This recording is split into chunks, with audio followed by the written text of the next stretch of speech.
اور آج اطلاع یہ ہے کہ اس آدمی کو 50 اکاؤنٹس آف مرڈر پہ سزا سنا دی گئی ہے. صحیح. نیوزی لینڈ کے کورٹ نے آج اس کو سزا سنا دی ہے. جی. تو ایک تو یہ بہت بڑا سبق ہے کہ اتنی جلدی انہوں نے سارا پروسیس کیا. جی. اور وہاں کے وزیر اعظم نے جو ہے وہ ایک بھرپور انداز سے مسلمانوں سے یکجہتی کا اعلان کیا. صحیح. تو یہ پازیٹیو سائڈ. صحیح. لیکن یہ جیسے آپ کا 9/11 تھا امریکہ کا, جی, یہ نیوزی لینڈ کا 9/11 ہے, کیونکہ وہ بہت پرامن ملک ہے, لوگ اپنے گھروں کو تالے لگا کے نہیں جاتے. صحیح. میرا یہاں پہ دیکھنے کا اتفاق تعجب آور تھا کہ لوگ گھروں کو لاک نہیں کرتے. جی. چوری چکاری قتل یہ وہاں پہ سننے میں نہیں آتا. تو وہاں کے لحاظ سے پھر لیکن لوگوں میں ایک جو اتحاد و یکجہتی کی لہر دوڑی, جی, وہ بہت اچھی چیز تھی. لیکن جو منفی سائڈ ہے کہ جب لوگ دیکھتے ہیں کسی بھی جرم کو, جی, تو جو مجرم ہوتا ہے, جی, جیسے عام افراد کے اندر ایک اتحاد و یکجہتی کا یا اظہار یکجہتی کا اظہار اس میں یعنی محبت پیدا ہوتی ہے, اسی طرح سے جو مجرم ہوتے ہیں اس میں جرم کا جی, عنصر ایک مرتبہ جاگتا ہے. صحیح. اور دیکھنے میں یہ آیا ہے کہ برطانیہ میں, یورپ میں بہت سے واقعات ہوئے, خصوصاً برطانیہ میں. جی. اچھا, یورپی میڈیا جو ہے ان کا نظریہ یہ ہے کہ ہمیں جو برے واقعات ہیں انہیں زیادہ کوریج نہیں دینی چاہیے, صحیح, اس سے واقعات بڑھتے ہیں. جی, یہ ایک نظریہ. صحیح. اور ہمارے مسلمان یہ کہتے ہیں کہ جی جب مسلمانوں پہ کچھ ہوتا ہے تو آپ اس کو کور نہیں کرتے, اور لوگوں کو صرف اور صرف مسلمانوں کی طرف سے اگر جارحیت کا کوئی واقعہ ہو, جی, اس کو میڈیا ضرور کور کرتا ہے, اس کا بھرپور پرچار کرتے ہیں, اور اس کو منفی انداز سے مسلمانوں کے خلاف استعمال کیا جاتا ہے. صحیح. لیکن اگر مسلمانوں کے خلاف کوئی جارحیت کا, کوئی ظلم کا, یا کوئی بربریت کا, یا ایکسٹریمزم کا, شدت پسندی کا جی, واقع ہو, تو اس کے الفاظ, اس کو دہشت گرد نہیں کہا جاتا. جی, کہا جاتا ہے کہ اے مین with a gun, a gun main. Right. تو ایک آدمی بندوق کے ساتھ, یعنی بندوق والا, جی, دہشت گرد نہیں کہا جاتا. صحیح. اور اسی طرح سے اس کو کور نہیں کیا جاتا. تو بہرحال میں یہ سمجھتا ہوں کہ اسے بھی اتنی ہی مذمت کے ساتھ دکھانا چاہیے, جی, جس طرح سے مسلمانوں کی خدا. میں تو مانتا ہی نہیں ہوں کہ وہ مسلمان ہیں, جی, جو یہ جارحیت کر رہے ہوتے ہیں. بالکل, وہ سیل آؤٹس ہوتے ہیں, صحیح, وہ بکے ہوئے ہوتے ہیں افراد. تو بہرحال میں اس میں نہیں زیادہ جاؤں گا. لیکن نیوزی لینڈ کا جو ایک اثر ہوا ہے اور جو خدشہ محسوس کیا جا رہا ہے, جی, میں 2 پیغامات دینا چاہوں گا. جی, قوم کی ایک ذمہ دار شخصیت کی حیثیت سے کہ میں یورپ کے اندر ایک ذمہ داری رکھتا ہوں. جی, جہاں جہاں آواز جا رہی ہے وہاں پہ کوئی بھی کسی بھی امام بارگاہ میں, جی, مسجد میں, دینی مرکز میں, جب بھی کوئی بھی آپ کا وہاں پہ کوئی مجلس یا جشن یا کوئی پروگرام ہو, تو اس میں ایک آدمی کم از کم وہ واچ آؤٹ پہ ہو, چاہے اس کے پاس گن ہو نہ ہو. یہ نہیں ضروری نہیں ہے, بہت سے لوگ کہتے ہیں ہمارے پاس بندوق نہیں ہے. جی, نہیں, صرف وارننگ کے لیے ایک آدمی جو ہے واچ آؤٹ پہ ہونا چاہیے. صحیح. اور جب ویمن اونلی پروگرام ہو رہے ہوں, خواتین کا, صرف محض خواتین کا پروگرام ہے, تو اس میں 2 مرد جو ہیں ہمیشہ موجود ہونے چاہیے. صحیح. کیونکہ خواتین کا پروگرام ہماری غیرت کا معاملہ ہے. بالکل. تو اس لیے وہاں پہ جو ہے 2 یعنی خواتین کی جو ہے پروگرام میں 2 مرد ہمیشہ موجود ہوں کم از کم. صحیح.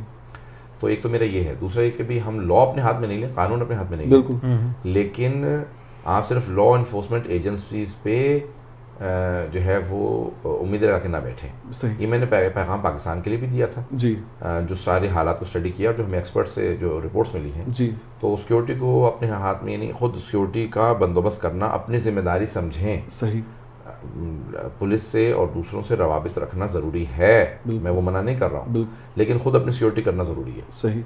دوسرا تو پیغام وہ دوں گا یہ کہ واقعات یہ جو ہوئے ہیں, پیش خیمہ یہ کیا جا رہا ہے کہ نارتھ امریکہ میں اور یورپ میں اسی کی دیکھا دیکھی واقعات ابھی اور ہوں گے. جی.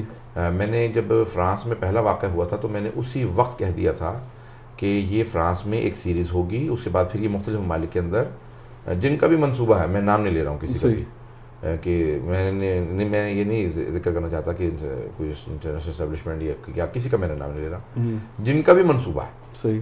تو یہ کیا کریں گے کہ پہلے فرانس میں ایک سیریز ہوگی, اور اس کے بعد ایمرجنسی انہوں نے نافذ کر دی تھی. صحیح. پھر اس کے بعد پھر یورپ میں پھیلے گا, اور آخر میں برطانیہ میں واقعات ہوں گے. جی. اور اس کے بعد پھر یہ نئے قوانین بنائیں گے اسی کو استعمال کرنے کے بعد. صحیح. اور پھر ہمیں جو ہے وہ وکٹمائز کیا جائے گا. صحیح. تو اب یہ اس کی ایک سیریز ہے, اور اس کے حالات کہاں تک بگڑتے ہیں میں دقیقاً نہیں کہہ سکتا. یہ کہہ لیں کہ بھی میں اس کو بالکل پریسائسلی بتا سکوں پوری آؤٹ لائن, ایسا میں جھوٹا دعویٰ نہیں کرنا چاہتا, لیکن ابھی مزید حالات خراب ہوں گے. صحیح. Mohsin, I would request you the question about the Yemen. Bismillahir Rahmanir Rahim. So the question was the Yemenis. He's gonna ask in English, Yes, so you that's can ask. Naturally, the issue of Yemen has been deemed as the world's worst humanitarian crisis by the United Nations, and but I think there's not much that our people actually know about the people who live in Yemen. So the question is, what religions are followed in Yemen, as in what sects of Islam are followed there, and in particular with the Houthis, what religion do they follow? Yemen is the worst crisis, not just in recent history, but worse than the Second World War. And it has been described as such by the United Nations and also by the European Commission. And the British journalists and the humanitarian workers that have visited Yemen have described it to be the most catastrophic. Not only that, but also in terms of human lives lost, the children, the women that are suffering. This is the worst crisis. And unfortunately, many of the Western powers are selling arms to the Saudi regime, who are attacking and destroying. The same targets have been targeted. The same cement factory has been destroyed 4 or 5 times. The same milk factory has been bombed 4 or 5 times. So there are no more targets left in Yemen. The entire country has been destroyed. The division, the country is almost all Muslims. There are Christians and Hindus, but very small minorities. They may be Jewish, but I have not come across any Jewish people in Yemen or in any of the humanitarian people who are carrying out the humanitarian savings or evacuating people. I have not come across any Jewish people from Yemen. Mainly it is Sunni Muslims, and there is some 17 to 20% Shia Muslim population. Amongst the Shia there are Isna Asharis, but mainly Zaydiya Shias. There are other divisions. There was a Khoja Jamaat in Sana'a and other places as well, 2 probably centers. So there are many Shias, but generally Sunni Muslims. And they're very practicing, and it is the poorest Arab country in the world. And it is a very deprived country, and the people are generally very calm and peaceful. They were only punished for being anti-Saudi regime, not anti-Saudi people. The regime wanted, because there is a feeling in Hijaz that the changes in Hijaz or Saudi Arabia, currently Saudi Arabia, all the political changes have come through Yemen, via Yemen. So whenever there are changes in Yemen, the Hijazis also demand changes. Right. So unfortunately, the Saudis are feeling that it has to be a regime in Yemen in power that is endorsed by the Saudi and imposed by the Saudi regime. Houthis, the Houthi basically are fighting against the Saudi regime, defending their country and the power that they are running in for Abdul Malik. And they are a mixture as well. They are not particularly one particular sect. They are united, but generally when they are said that they are Shias, they are not only just Shias, they are all different, they are tribal. It's a tribe, and the tribes are not necessarily all the Shias. All Shias. There are different, within that tribe there may be many different followers, but they are lovers of Ahlul Bayt alayhimus salam. Even if there are Sunnis there, but they are lovers of Ahlul Bayt alayhimus salam. So that's why they are regarded as Shias, but they are not all Shias. I've seen many of them praying with their hands closed, very openly. So tribal people in Arabs, still many tribes, and the tribal people are not necessarily all loyal to one particular sect. So they're divided in terms of the following of their taqleed, of the different madhahib. But the very clear thing is that they're very staunch lovers of Ahlul Bayt. Even the women, when they go out to defend, they say we are followers of Fatima and Zainab alayhim salam. So that's why people have associated them completely to the Shias, but they're not all Shias. Sure. Second question is that at times, well, usually this it's not really a war, it's an aggression that the Saudi regime has imposed upon the Yemenis. It is considered a proxy war between Iran and Saudi Arabia, even though, as you just mentioned, that there are hardly any Shias there. In essence, they're mostly Shafis, and even the Houthis themselves, the Ansarullah, they aren't Jafri Shias. Within No. them, there are many differences. Yet, it has been deemed a proxy war between Iran and Saudi Arabia, and before this war, as such, there wasn't any physical presence of Iran or its allies. Why do you think? Apart from the relationship that the Yemeni war has upon the Saudi regime within their tribal affiliations, what other reason do you think that this coalition is attacking Yemen? It is important to understand that sometimes there are many proxies that are going on, and at many times there are no proxies, but the international players want it to be a proxy. Right. So, for example, if Iran gives a bad taste in the mouth to certain people in Syria, then they want it to become a proxy in Yemen, Right. so they could teach them a lesson there. Got it. So many times it is not a proxy, but the international players or the international powers or the colonial powers or the imperial powers, whatever you want to name them, Right. they want certain things to be certain way. For example, Crimea in Europe or Right. Ukraine. Right. It may have only been a localized issue, but certain powers wanted to become a proxy Right. to teach lessons to a particular power for taking a wrong stance in another area. From the wars that they've lost. Right. Do you understand my point? Right. Of course. So I don't want to be very specific and explicit, but unfortunately what's happening is that it is all very easy to fight your war in the land or in the house of another people, Right. but it is very difficult to fight your own war in your own home. Right. It is all easy for me to come and sit in your house and start throwing bricks at your neighbor. Right.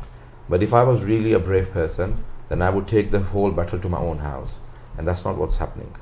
Absolutely. So unfortunately, there are many international powers involved, and they have deemed the entire consequences to be their way, to teach lessons and say, oh, so it may not be a proxy in Yemen, but what they want to do is say that, okay, if they may have defeated us in Syria, we are teaching them a lesson in Yemen, even Right. if they're not there, Right. Right. you know. Of course. In Farsi and Urdu, there is an example that when a snake crosses by, many people start hitting the line to say that if it was here, I would have killed it. Right. Right. So I think, if some of the powers were really powerful, then they would go and pick a war on someone their own size. Right. Don't kill a dead person. Right. And that's what's happening in Yemen. A destroyed nation has been killed over and over again. One last question, and that is, so currently there's a blockade. It's practically impossible to send any funds to Yemen.